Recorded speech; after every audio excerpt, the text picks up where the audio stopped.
Up here at the top right, on the map Delta Quadrant, our Terran player taking out an ST in the previous series. He is GSL lane. Rain.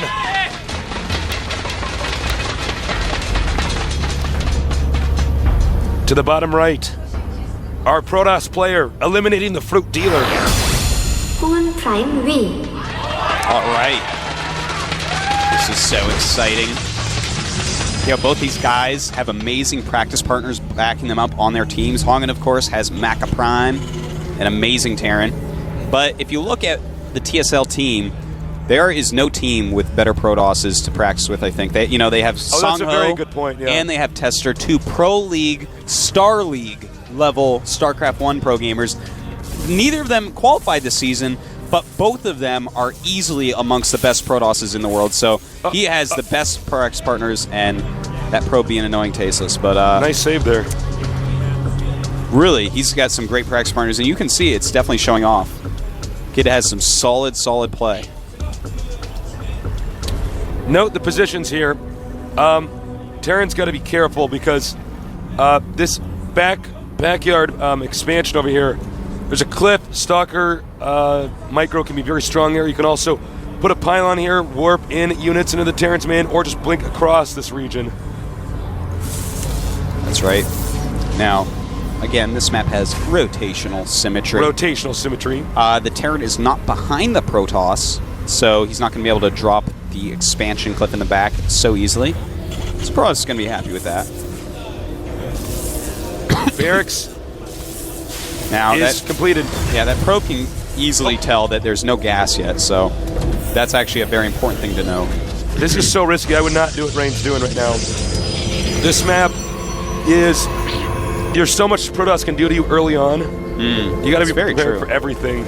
Yeah, I think that if there's any map that you actually want a gas on, this might be it. Yeah. But tasteless. He is not going for an expansion. It's a Macarax. Yeah. It's a little Macarax outside there. But of course, HongUn, having Mac on his team, will have played against a Macarax many a time. He should have just jumped off. And he actually makes a third barracks in his main base, tasteless. Okay. Looks like we are going to see some TSL Rain, 3 barracks play action. Will it be all in? Will he bring all his SCVs? He has no idea of these 2 barracks. That's right. And he even has a Marine blocking the scout path. Smart. No probes may pass unless you answer me these questions 3. And while the probe's like, what are the questions? He's actually just shooting the probe to kill him. Wow. That's rough. So this is going to come down to micro. Rain will bring his SCVs. I think so. But there is a possibility we'll see just a lot of nonstop pressure with like bunkers going up at the bottom of the ramp and stuff. Because if he brings his SCVs, oh look at that, 4 gateway play by HongUn. Good choice for this map. But as I was saying, if he brings his SCVs and gets force fielded a bunch of times, that is not a good thing. No. All the SCVs at the top of the ramp while Stalkers kill him? Yeah, that is not what you want happening. But the SCVs are coming! Here they come now. You know what the war cry is when you send all your SCVs, Tasteless? What is it? Bit by bit prime! Bit by bit prime, of course. Probably the player that turned over the streets the most. All right, this Stalker not going to get home.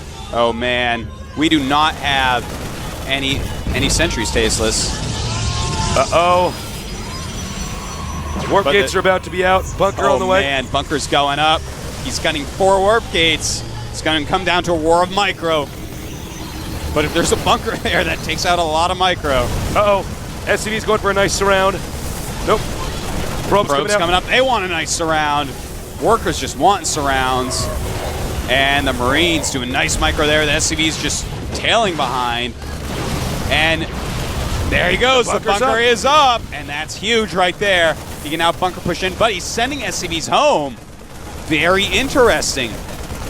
Not all of them, though. Some of them decided to come back. Like, no, we'll sign on for a second tour. All right, he is going to get, I believe he can reach the cybernetics core with that bunker. Oh, going for the... Oh, man, losing a lot of SCVs. You got to be careful about that. Good micro here by HongUn. The Stalkers can definitely out-micro Marines. Can't out-micro a bunker, though. It doesn't move. Yep. Very true, Artosis. HongUn Prime needs to get some more minerals here. Bam! Ouch. Down to go 2 Warp Gates. That's not good. No! HongUn Prime just going for it. Going for broke with those Stalkers. But he's got to keep microing. Loses another Stalker. But the Marine numbers, they are dwindling. All right, he's just got to get maybe one more bunker next to the Nexus, and he's got this. But it looks like he's retracted that. Yeah, I think that we won't see another bunker. No SCVs down here right now. Now, note, you do not need to have a powered cybernetics core to continue to make Stalkers, in case you're wondering. Yeah. Not going to be able to get that really crucial +1 air armor right now, though. And we see that bunker just keeps hitting. Yeah, if he can get to the Nexus and start to damage that, Yeah. it's going to be bad news for HongUn. You know, right now, we see that TSL Rain just keeps sending Marines. He's just making these Marines non-stop right now. Yeah. If we take a look at the unit counting station, we see it's 10 SCVs, 14 Marines against 15 probes and 5 Stalkers. So about the same economy right now because of mules for both players, but he is going to get out-microed here eventually if more and more Stalkers are made. And with no SCVs to repair that bunker, he's eventually going to pick it off. The micro HongUn's trying to do is really hard. And Micro targeting, Stalkers over here. is he going to target more probes? You might as Targeting well. probes is pretty smart, but Zealot's coming in to start tanking damage. Marine's not going to be able to micro against those quite as well. And it is time to take out the bunker, he decides. And targeting that SCV away. repairs. Smart to bring that one SCV up. HongUn is barely holding this off. He is indeed. He has 3 powered warp gates right now. He's also down to 10 probes. He may want to, Rain may want to think about switching routes here and making bunkers. I was thinking the same thing. Or even sending all his SCVs again. Yeah, that's definitely a possibility as well. Remember, these Marines, they cannot take that many hits. They're very weak. Yeah, the Stalker's outrange. You can definitely out-micro it. It's that bunker he keeps coming back to. Uh-oh, he's going to lose the gateway. This is going to be bad news. The HongUn's economy was so damaged that he was pretty much only making off 2 gateways anyways. Oh, nice shooting down the bunker. That was a greedy bunker right there. It's a selfish Can I bunker. just make this next to your Nexus? He's like, no. It's like, oh, all right, never mind. But these Marines, they keep on coming in, and HongUn has got to get on top of this micro. He's only hitting with a couple Dragoons at once. I mean, Stalkers at once. That's what happens when I get too excited.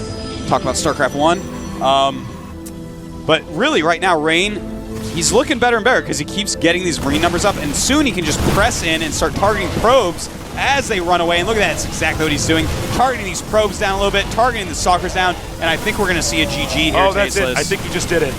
Yeah, He this just broke it down. Broke Rain through is the going to win Stalker this. line. Oh, wait, what? Okay. HongUn does not want to lose. I don't want to go out this way. It's like that part in The Matrix where like she's like, what did she say? When they pull the plug on her? Not like this. Oh, yeah. Every time I see that in the movie, I just start laughing. Because of the acting, not because it's, I like to see people die. Here we see the Stalker killed off, and I believe now this is officially going to be GG. GG. TSL Rain mixing in some all-in-cheese action against HongUn Prime. And he's up 3-1 right now. We're going to be going on to Scrap Station for the 5th set. Yes. Wow. I think everyone was like, oh, HongUn easy lulls to the finals. But TSL Rain, he has something to say about that, and it is no. That's right. It is hailing now. The weather forecast is in, and it is going to be raining. It's cold outside, Tasteless. It is. HongUn better have brought his boots. Better put those galoshes on because this rain is freezing and he is slipping out of the GSL. It is so cold out, you could get a cold from this rain. Tasteless. This is like acid rain. Rain with pollution in it. This is Bad rain for in your Seoul, skin. Tasteless. You need an umbrella. Yeah, you have to have an umbrella if you're in Seoul. And it's raining because the rain is not good for your... Yeah, the sand from the your Gobi skin. Desert and the pollution from Beijing. as well as the over pollution here. from Seoul. That's true, and the pollution from Seoul as well. A lot of people don't know that Seoul is a massive city. It's massive. It is massive. In fact, we keep telling you, Incheon, this is the city next to it. It's not like in America or Europe where you actually like leave a city to get another city. You actually won't know when you switch from city That's to city. true. All the cities are in this huge metropolis. Yeah. It's amazing. I believe Seoul is actually one of the, possibly the largest first world city. I believe there's like Mumbai and As far as Karachi. population density goes, I believe it population absolutely density is. 11 million in the city limits. I believe 22 2 million if you count the suburbs. Something like that. It's pretty wild. Yeah. Most Koreans live right here. Yeah. One of the reasons esports is I so believe big. 1/3 of the country is actually within the Seoul area. I believe. It's crazy. Yeah. We know a lot of stuff, Artosis. Yeah. But we also know it's time to take a break. We'll be back soon. Got me